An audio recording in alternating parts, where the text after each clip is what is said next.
Uneasy, not so fun talk. Life is too short. We need to stop playing games and making excuses. Being in denial or just plain avoiding the topic of death can be detrimental to those who are left behind. Hello, I'm Linnetta. And I'm Patrick. And we are co-founders of Vertical Connections Inc. Thank you again for joining us. Thank you for liking. Thank you for subscribing. And thank you for sharing. Yes, we always appreciate when you leave comments. We've had some really good ones in the past, and we look forward to those that are coming in the future. Today, we just wanted to share a little bit about those difficult, uneasy talks and the fact that when we have those situations come up in our lives, sometimes we're prepared, sometimes we're not. Sometimes we can see them coming, and sometimes they're unexpected. We need to know that if we are proactive, we can do something about that time when it's already difficult and avoid making it more difficult. While we are here alive, we need to enjoy the family that we have. Yes. Sometimes you need to pick up the phone and just call and say, hey, I haven't seen you in a while. Come on over. And that happened last night. Yes. We were blessed to have our nephew stop by, and it was just because we hadn't seen him for a while, and we wanted to have a chance just to catch up and see how things were going. So fortunately, he came over. We got to spend some quality time, talk about some family things, some things that are taking place, how each are doing. And then after he left, it led us to think about how blessed we are for family. Yes. Another opportunity came up today as we spent time with my mom and just recollecting about the past, laughing, good times, learning from those things that weren't so good, Right? Real life situations, but making sure to connect. It's things like that that make it so precious. And so we wanted to share some of the details that will help you down the road avoid having someone else make decisions for you. And those decisions are decisions that change everybody's life within your family network and those that are beneficiaries. So the first one would be to understand that in the last 10 years, we've lost 3 parents. And for myself, I have lost both my mother and father. So now I'm in the position where I am the head of the household, so to speak. I am the patriarch of my lineage. And with that comes different responsibilities. So I know that with my wife and I, we have to make sure that we have everything set up. We have to have things detailed because we don't want Uncle Sam coming in and then starting to dictate what we need to do or what we don't get to make as far as decisions for our family. So we know that it is important to Information to get your affairs in order. Yes. Who's going to pay the bills? Who is the funeral taken care of? Has it even been set up? Do they want cremation? Do they want a burial? Has it been set up? Do you even know about it? We were blessed that my parents, they set it up, and your parents also had it designated where they want to be buried. Just the details that we just don't think about until it happens. So it was very good, and it's good to know that you need to do the same thing. Have your affairs in order so that the financial weight is not put up on you. There's certain things that you don't even want to think about when you're going through that time of someone passing away. So we will put this list in our comments down at the bottom after we're finished, and you can read on those if you don't have an opportunity to write these down. But the first one we want to talk about is to make sure you make a list of your bank accounts and all of the account numbers.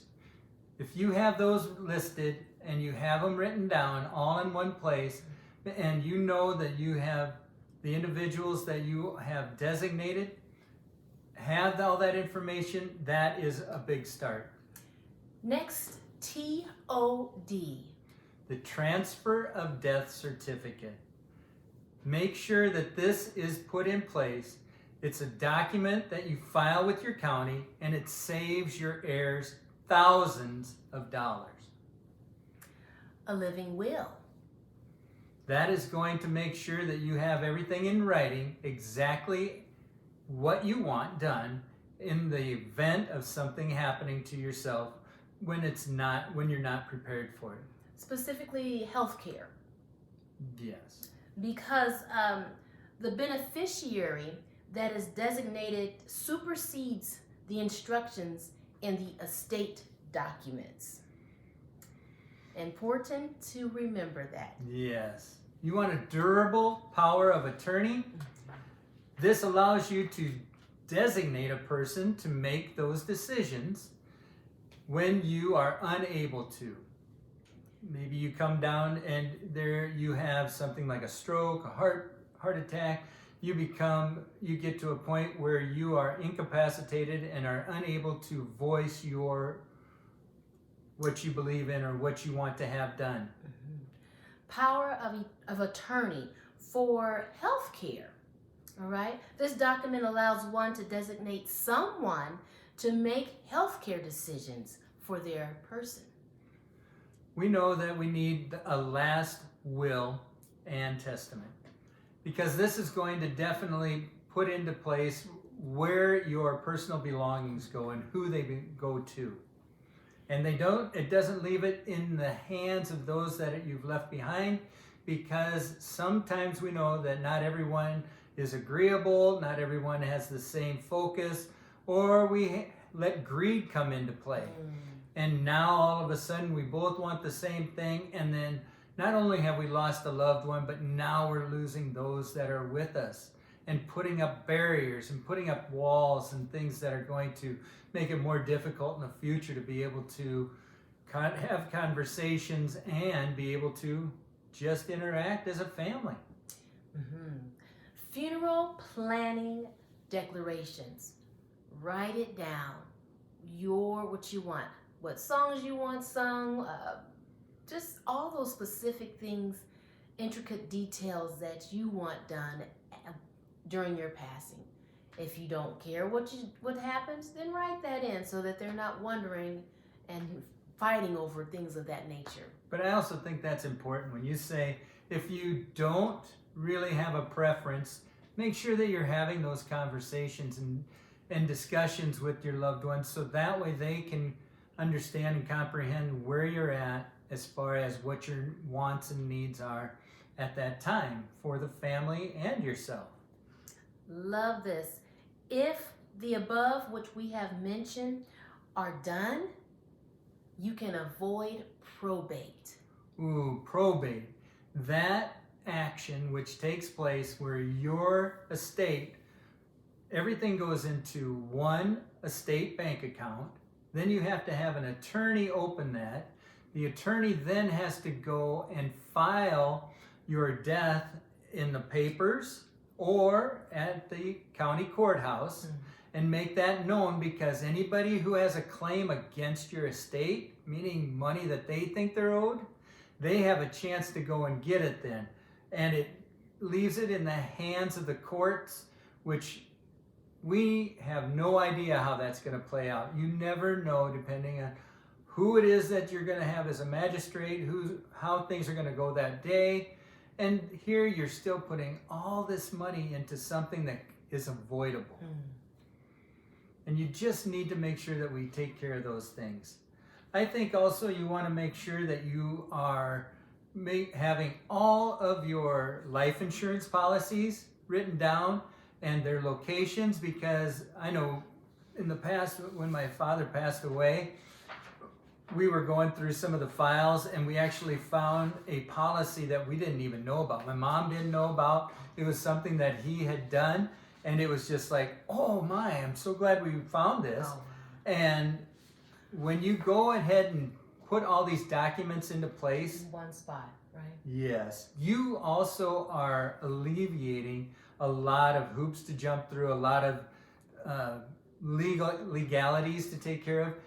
And this way, all the individual who is the beneficiary, all they need is their ID and the death certificate, and they can go and take care of so much on their own and only do it with themselves and those that have been stated as benefactors. Be sure to research this information some more so that you are for sure, and you have, we are not legal attorneys at all. No. We are talking from experience because we have had parents pass away, friends, family members, stories that we have heard. So we've gathered information and we are presenting it to you, but be sure to do some further digging to find out what's going to work best for you and your family. Yes. But the point is, get it done. Life is too short. You don't know the time of the day. Get it done.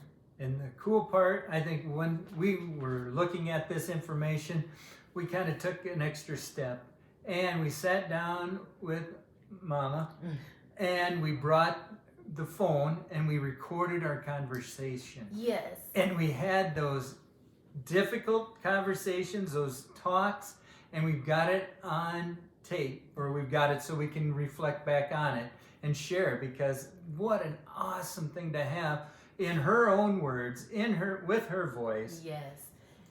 Plus, she was able to share some memories of growing up, things that you can always go back and just play and listen to and share that with your children's children.